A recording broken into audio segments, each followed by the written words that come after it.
คลิปนี้เป็นคลิปที่ว่าคอยเฮ็ดเพื่อสำหรับให้น้องๆที่ว่ายังบ่ทันเคยเห็นเป็นบทเรียนเนาะแล้วก็เป็นประสบการณ์แรกๆของข่อยนะเป็นนักศึกษาแพทย์หามรีวิวหยังแหน่ขอหามมีหยังแหน่ให้เฮ็ดคลิปนี้เป็นการแจ้งเตือนคลิปนี้อคติเตือนใจให้แก่น้องๆเพราะว่าเจอกับเจ้าของเองเฮ็ดคลิปนี้เพื่อให้น้องๆเป็นบทเรียนจะใส่ในอนาคตขอหามอีหยังแหน่ที่ออกมาเว้าเพราะว่าเจอกับเจ้าตัวเองเพื่อบ่อยากให้หล่นน้องบ่ให้พลาดโอกาสนี้เนาะลองมาฟังคลิปนี้ก่อนมาเฮามาฟังนํกันเนาะข้อหามของนักศึกษาแพทย์เนาะอันที่1เนาะคือผลิตภัณฑ์สุขภาพเนาะหรืออาหารเสริมต่างๆเนาะบ่ว่าจะเป็นเครื่องมืออุปกรณ์การแพทย์ต่างๆหามรีวิวเด็ดข้อหามอันที่2ผลิตภัณฑ์ที่ว่าเป็นเครื่องสำอางเนาะบ่ว่าจะเป็นแบบทาแบบทูแบบนวดแบบห้อยแบบสกินแคร์แบบ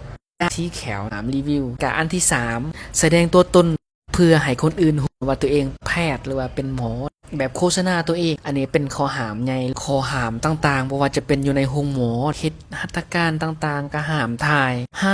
ายเครื่องอุปกรณ์การแพทย์ต่างๆลงโซเชียลบ่ว่าจะเป็นเฮ็ดอีโก้ห้ามถ่ายลงโซเชียลเลยข้อหามเลยอันนี้เฮาควรเคารพคนเจ็บพี่น้องคนเจ็บมีวินัยตรงเวลาแต่งกายสุภาพเรียนรู้ด้วยความรับผิดชอบรู้ขอบเขตตัวเองเนาะบ่เฮ็ดหัตถการที่เกินความสามารถของตัวเองข้อหามต่อไปห้ามเปิดเผยความลับของคนเจ็บถ่ายรูปคนเจ็บโดยบ่อนุญาตหรือว่าเล่าอาการให้คนอื่นฟังห้ามปลอมแป้งข้อมูลทางการแพทย์ของคนเจ็บตัวอย่างเฮาบ่ได้กวดเฮาเขียนว่ากวดแป้งไวโทไซต์จังพวกอาการชีวิตต่างๆเฮาบ่ได้กวดเขียนเองเฮาก๊อปปี้โน้ตโดยบ่กวดตัวจริงตัวเขียนอาการแบบแต่งพรรณนาเองโดยที่บ่ได้ถามอาการคนเจ็บบ่ได้ไปกวดคนเจ็บตัวจริงเนาะก็ห้ามให้ยาหรือรักษาโดยที่บ่มีอาจารย์ควบคุมเนาะห้ามรับเงินสิ่งของที่มีค่าตอบแทนกับคนเจ็บเด็ดขาดเนาะและก็ห้ามมึนเมาในเวลาเฮ็ดเวียก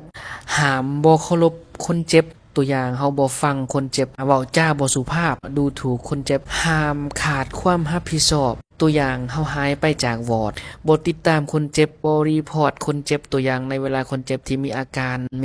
เจ็บหนักแต่เฮาบ่บันทึกคนเจ็บแบบนี้ในเอกสารกันและก็ห้ามมีความสัมพันธ์โดยบ่เหมาะสมต่อคนเจ็บผู้ใดเป็นนักศึกษาแพทย์คนสมบัติควรมีเนาะมีใจเมตตารับฟังคนเจ็บเนาะถ่อมตนกล้าถามเพื่อตัวเองบ่ฮู้พัฒนาตัวเองตลอดเนาะคนอื่นเนาะอย่าเฮ็ดอันตรายต่อคนเจ็บผู้ใดที่ว่ายังบ่ทันได้ฮู้ข้อห้ามต่างๆผู้ใดที่เป็นนักศึกษาแพทย์เนาะให้น้องๆบ่อยากให้พลาดโอกาสนี้เพราะว่าเจ้าตัวถือเอิ้นมาเว้าแล้วเนาะเป็นที่อคติเตือนใจให้น้องๆทุกคนก็ขอบใจสำหรับอาจารย์ที่ชิดสอนและอาจารย์ที่เตือนสติมาตลอดขอบใจหลายๆเพราะว่าตัวเองบ่ทันฮู้ว่า